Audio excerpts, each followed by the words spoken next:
Sekarang kita nak pergi pada part yang sensitif, antara ibu dan isteri. Bila bertembung antara ibu dan isteri, mana lebih utama? Dalam bab apa? Ini bukan saya kupas dari bab kasih sayang, bukan bab emosi, bukan bab perhatian, bukan bab lain. Kita bincang bab nafkah. Nafkah melibatkan apa? Harta. Nafkah ni umum. Nafkah emosi, nafkah perhatian, nafkah kasih sayang, nafkah ilmu, nafkah apa-apa, tanggungjawab. Tapi yang kita nak bincangkan sekarang, sila jelas, jangan nak campur aduk sekarang. Dan jangan emosi, tolong jangan emosi. Apa pandangan alim ulama adalah pandangan yang telah diperhalusi. Janganlah pula terasa hati, kecil hati. Saya ulang lagi sekali, bila bertembung antara keduanya, isteri dan ibu. Baiklah, saya baca sekali lagi supaya kita tak salah faham lagi. Wahai para lelaki, wahai para suami, kena faham perkara ini. Ini bukan bab Ustazah, isteri saya bukan isteri yang baik. Isteri saya kalau macam Ustazah lain lah. Dia yang buat macam tu ya. Dulu saya pun jaga. Isteri saya ni menyakitkan hati ya. Pasal isteri tu buat masalah ke isteri tu menyakitkan hati ke, saya gimana jadi isteri wajib memberi nafkah tanpa ada apa-apa alasan, kecuali isteri tu nusyus. Okey, baiklah. Kita baca sekali lagi Imam Nawawi menyebutkan apabila berhimpun pada seseorang, orang-orang yang berhajat daripada mereka, yang diwajibkan memberi nafkah pada mereka, maka sekiranya hartanya cukup untuk menafkahkan semuanya, maka dia wajib menafkahkan semuanya. Seorang lelaki, nafkah yang wajib diberi isteri, anak, ibu, ayah dia. Kemudian kalau adalah adik-beradik yang belum kahwin, yang belum ada tanggungan, adik-beradik perempuan terutamanya, yang susah, yang ibu ayah pun tak mampu, kalau dia mampu, dia juga berwajib menafkahkan kepada adik-beradik perempuannya. Maksudnya. Okey. Tetapi, namun, kalau mampu nafkahkan semuanya yang di bawah kewajipan dia. Namun, sekiranya hartanya tidak lebih kecuali untuk seorang. Nafkah dia tak mampu untuk semua, untuk seorang saja. Siapakah orang itu yang seorang itu? Maka hendaklah mengutamakan nafkah untuk isteri berbanding nafkah untuk keluarga yang lain. Ini atas terhadap kewajipan apa ni? Kewajipan seorang lelaki yang bernama suami. Kalau anak lelaki yang belum kahwin, memang ibu dia lah, ibu ayah dia lah. Ini cerita apabila seorang lelaki yang telah pun berada di kedudukan seorang lelaki yang bernama suami, dan dia hanya mampu seorang je dia bagi nafkah. Selepas dirinya seorang je lagi yang dia mampu. Maka bila bertembung ibu dan isteri, maka keutamanya adalah isteri. Kalau ada lebih, barulah pergi kepada ibu. Okey. No hard feeling, okey? No hard feeling, okey? No hard feeling. Jangan kecil hati terasa, wahai para ibu sekalian. Kalaulah anak lelaki kata, mak, minta maaf, tak cukup mak, cukup-cukup je untuk keluarga kita je. Mak jangan kecil hati ya. Mak pun kata, aku yang besar kau susah payah gini-gini, kau buat macam ni pada mak sampai hati. Okey, dalam bab ini, kalaulah seorang anak lelaki dia dengar mak dia cakap macam ni, janganlah susah hati sangat. Janganlah rasa macam dah kena hempat dengan langit. Janganlah rasa bumi terbalik. Janganlah rasa terus jadi anak deraka. Jangan. Tenangkan hati kita, wahai para lelaki, wahai para suami. Anda bukan melakukan satu dosa yang besar. Sebab apa saya sebut begini? Kalau kita letakkan dosa pahala pada hati manusia, maka terlalu banyak dosa yang kita tanggung. Sebab ibu kita juga manusia biasa. Mudah kecil hati, mudah terasa, mudah cemburu, mudah ungkit. Jadi kalau ibu kita cakap sesuatu yang memang kalau kita fikir zahir tu, ya Allah, aku ni anak dah, aku dah tahu, aku dah kecil hati.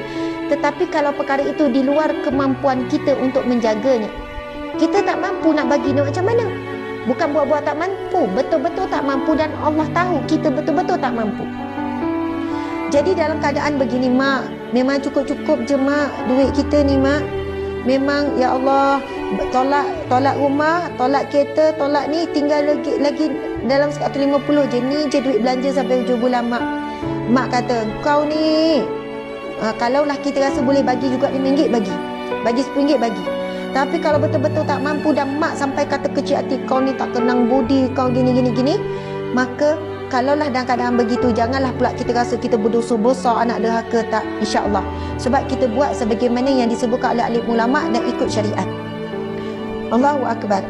Saya selalu ditanya oleh anak-anak, Ustazah, saya ni anak derhaka ke? Kenapa puan? Mak saya ni ustazah, mulut dia ustazah suka maki hamun. Mak saya ni ustazah suka mengungkit, dia ni batu api antara adik-beradik.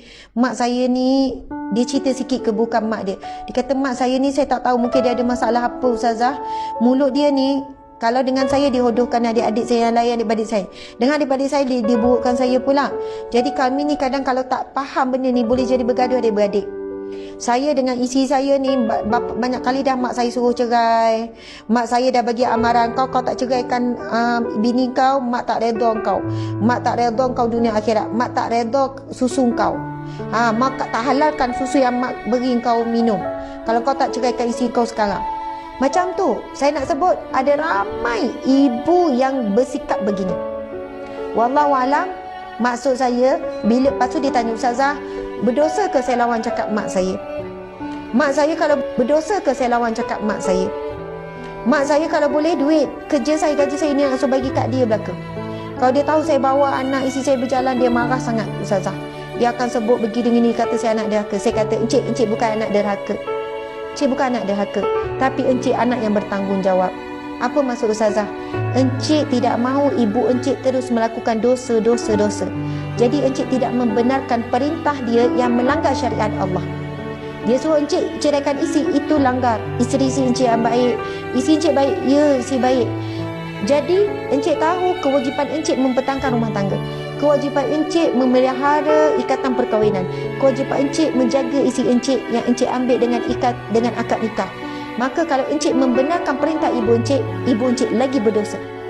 Jadi encik lawan dia tu bukan kerana encik derhaka, tetapi encik tidak mahu encik jadi suami yang derhaka, tidak mahu ibu menjadi ibu yang derhaka kepada Allah Subhanahu Wa Taala. Jadi habis ustazah, mak saya kecil hati, mak saya tak ni, tak apa encik. InsyaAllah doalah banyak-banyak untuk ibu.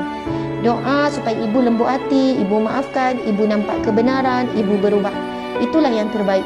Ustazah, macam mana dia minta saya bagi duit semua pada dia? Tak apa encik, sebab kewajipan encik sekarang nombor 1 adalah isteri, adalah anak-anak. Kemudian bila ada lebih bagi kepada ibu. Bukannya bagi ibu dulu semua, lebih bagi isteri, anak-anak. Saya nak sebut perkara ni, muslimin-muslimat sekalian, masa saya handle masalah rumah tangga, terlalu banyak penceraian berlaku kerana orang tua. Minta maaf, ini fakta, ini kebenaran. Bukannya saya kalau bab ini saya tak boleh nak berlapik-lapik. Saya mesti cakap jelas. Sebab apa yang saya cakap, apa yang sebut berdasarkan pengalaman, dan ia akan melibatkan cerai, nikah, rujuk seseorang. Bila seorang suami kata, ustazah, saya dah ceraikan isteri saya. Kenapa? Okey, ini perintah mak ayah saya. Saya kan kena dahulukan mak. Mak kan adalah tapak syurga saya dibatak-baki mak. Kan kalau saya dapat redha mak, saya dapat redha Allah. Saya kata, kenapa? Mak saya suruh saya ceraikan isteri saya. Isteri encik kenapa? Isteri saya baik ustazah, dia tak ada sebab untuk saya cerai. Lepas tu anak-anak macam mana? Sekarang kami terpisah ustazah, kesian anak-anak begini. Saya kata, encik buat keputusan berdasarkan apa? Berdasarkan apa yang mak saya suruh. Allahu Akbar. Saya tanya, encik, ibu encik maksum ke? Tak, ibu saya manusia biasa, mesti buat salah juga. Jadi perintah yang mak encik suruh tu betul ke salah? Salah, memang salah ustazah, tapi dah saya nak dapat redha mak. Allahu Akbar. Ini salah faham. Redha ibu ayah yang dimaksudkan, sesungguhnya redha Allah pada redha ibu ayah adalah ibu ayah yang dapat redha Allah. Kalaulah perintah redha ibu ayah yang dimaksudkan, sesungguhnya redha Allah pada redha ibu ayah adalah ibu ayah yang dapat redha Allah. Kalaulah perintah ibu ayah itu tak selari dengan redha Allah, Allah tak redha dengan benda tu. Jadi janganlah diikut. Masya Allah, janganlah diikut. Sebab itu bila sebut sekiranya apa yang ibu ayah suruh buat, perkara yang Allah juga redha, maka wajiblah kita ikut. Tapi kalau suatu perkara yang ibu ayah itu suruh buat yang bertentangan dengan apa yang Allah suruh, maka wajib taat Allah. Sebab itu hadis Nabi SAW, la ta'atan fi maksiatillah. Tidak ada ketaatan dalam perkara yang bermaksiat kepada Allah. Tidak ada ketaatan dalam perkara yang berlawanan dengan apa yang Allah perintahkan. Tidak ada ketaatan. Subhanallah, Allahu Akbar. Itulah dulu kalau saya kan seorang isteri datang mengadu, ustazah tahu tak, saya dengan anak-anak bercatu ustazah. Kenapa puan? Suami tak mampu ke? Tak Ustazah, suami saya mampu. Tapi 50% duit dia, gaji dia perlu diserahkan kepada mak dia. Itu syarat mak dia bagi. Kalau gaji dia 2,000, 1,000 kena bagi pada mak dia. 1,000 lagi itulah semuanya Ustazah. Untuk sekolah anak 5 orang, untuk belanja, untuk sewa, untuk bayar kereta, untuk minyak tu. Saya kata kenapa macam tu? Mak dia memerlukan ke? Ada adik-adik nak tanggung? Tak Ustazah. Mak tak ada memerlukan. Dia dah tua sekian-sekian. Jadi mak tak tahulah Ustazah, itulah deal mak dia apa. Saya kata ya Allah, ibu ni telah pun memaksa anak lelakinya berlaku tidak adil. Telah memaksa anak lelakinya melakukan sesuatu yang menyulitkan urusan ibu tu sendiri pada akhir nanti. Sulit ibu-ibu yang macam ni menyusahkan hidup anak, menyusahkan hidup menantu, menyusahkan hidup cucu, sulit. Saya minta maaf, betul di awal tadi saya menyebutkan tentang kelebihan ibu, jaga ibu sampai saya menangis-nangis. Tapi suka untuk saya mengingatkan diri saya selaku saya menjadi seorang ibu, selaku saya juga seorang isteri, dan saya juga ada matua. Subhanallah, dalam apapun urusan kita, nombor satu adalah syariat Allah. Nombor satu adalah rohani kita, bukan nombor satu emosi kita, bukan akal kita, tak. Tapi syariat Allah tak akan berubah dalam apa jua keadaan. Allahu Akbar. Okey, kita tengok lagi. Imam Asy-Syaukani berkata, telah sampai pada tahap ijma' akan kewajipan memberi nafkah pada isteri. Kemudian jika masa ada lebihan daripada itu, barulah ada kewajipan nafkah terhadap keluarga yang lain. Ini dalam kitab Nail Al-Awthar 381. Okey, hadis yang diriwayatkan daripada Jabir radhiyallahu anhu, Rasulullah sallallahu alaihi wasallam bersabda, ibda binafsika fatasaddaq 'alaiha fa in fadala syai'un fali ahlika fa in fadala an ahlika syai'un falizi qarabatika fa in fadala an zi qarabatika syai'un fa hakadha. Okey, hadis yang diriwayatkan daripada Jabir radhiyallahu anhu, Rasulullah sallallahu alaihi wasallam bersabda, ibda binafsika fatasaddaq 'alaiha fa in fadala syai'un fali ahlika fa in fadala an ahlika syai'un falizi qarabatika fa in fadala an zi qarabatika syai'un fa hakadha wa hakadha. Hadis riwayat Bukhari dan Muslim, hadis yang sahih, yang bermaksud mulakan nafkah dengan dirimu. Maksudnya kalau ada harta, nafkah utama pada diri kita. Jika berbaki, berilah kepada ahli keluargamu. Jika masih berbaki, berilah kepada saudara maramu yang terdekat. Dan jika masih berbaki, berikanlah kepada mereka dan seterusnya. Nampak tak Nabi sebut ahli keluarga, kemudian saudara mara yang terdekat. Imam Asy-Syaukani menyebut nafkah kepada keluarga tetap wajib meskipun ketua keluarga jatuh miskin. Manakala nafkah kepada ibu bapa hanyalah wajib jika anak mampu. Para ulama telah sepakat akan wajibnya mendahulukan nafkah anak isteri sebelum ibu bapa. Saya ulang lagi sekali. Para alim ulama telah sepakat, jumhur ulama sepakat, nafkah kepada isteri dan ahli keluarga, isteri dan anak adalah pertama, nombor satu. Sekiranya ada lebih, barulah pergi kepada ibu bapa. Barulah pada ibu bapa. Mafhum daripada hadis di atas menunjukkan fali ahlika lebih kepada isteri dan anak-anak. Masya Allah. Jadi jelas, tak ada ragu-ragu, tidak ada lagi maksudnya perbahasan apa-apa. Jelas bahawasanya seorang lelaki bila dah bernikah, nafkah paling utama pertama adalah kepada isteri dan juga anak-anak, barulah pergi pada ahli keluarga yang lain. Kedudukan yang pertama kalau ada ibu ayah, kemudian pergi pada ahli keluarga yang lain. Masya Allah. Kalau ada orang yang mempertikaikan kata, Ustazah, terasa kecil hati ibu-ibu ni, Ustazah cakap macam tu. Saya kata ibu-ibu ni dulu dia ada tak suami? Ada Ustazah, kau tak macam boleh jadi ibu kalau tak ada suami.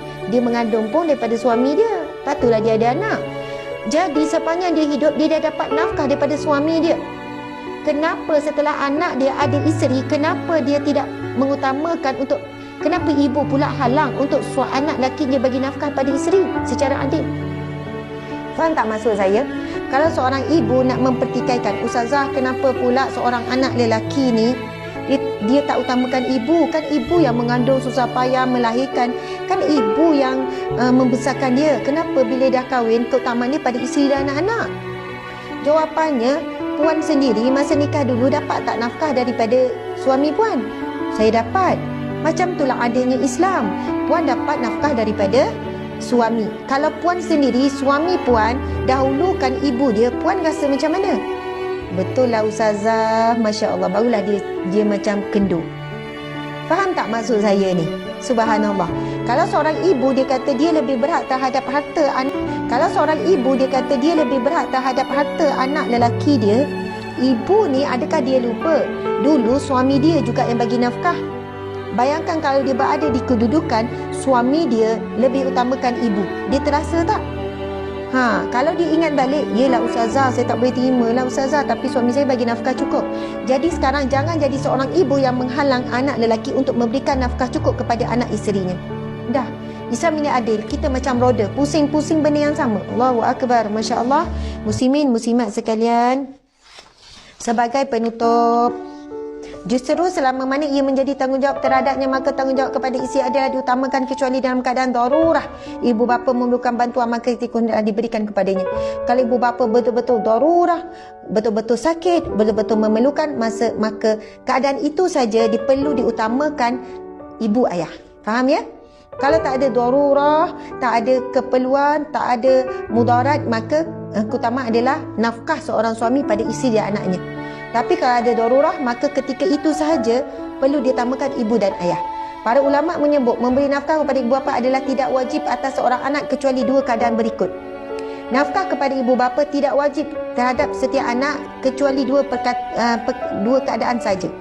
Keadaan pertama, ibu bapanya miskin dan memerlukan bantuan. Yang kedua, anak tersebut mempunyai lebihan harta setelah diberikan nafkah yang diberikan kepada keluarganya. Syarat ini disepakati oleh para ulama. Jelas, very clear. Orang sebut crystal clear. Crystal clear. Seorang anak, maksudnya anak lelaki ni anak lelaki, tidak wajib memberi nafkah kepada ibu bapanya kecuali dua keadaan. Pertama, ibu bapanya fakir miskin dan sangat memerlukan. Pertama, kalau ibu bapa pun ada pencen, ibu bapa ada duit, jadi tak wajib bagi. Nak bagi itu hadiah. Kemudian yang kedua, anak tersebut mempunyai lebihan harta selepas dia dah bagi sempurna nafkah kepada anak isterinya, barulah diboleh beri kepada ibu dan ayahnya. Tapi kalau seorang anak lelaki, seorang suami, dia mendahulukan ibu bapanya, dan kadang ibu bapanya bukanlah memerlukan, tapi sebab kehendak ibu bapa ni, kehendak mak ni, kejap nak berjalan sana, kejap nak beli handbag, kejap nak itu saja je dia nak menuntut daripada anak dia, sehingga terabai nafkah isteri dan anak-anak, maka lelaki ini berdosa. Jelas ya? Seorang lelaki, seorang suami, kerana mengutamakan kehendak ibu, bukan keperluan, kehendak ibu ni bukannya memerlukan sangat, tapi dia ni anak mak sangat, asyik sikit mak, apa-apa mak nak mesti beli walaupun bukan keperluan, sehingga terabailah nafkah isteri dan anaknya, maka suami ini, lelaki ini berdosa. Sebab kewajipan utama dalam keadaan ini adalah isteri dan anak-anak. Masya Allah, Allahu Akbar.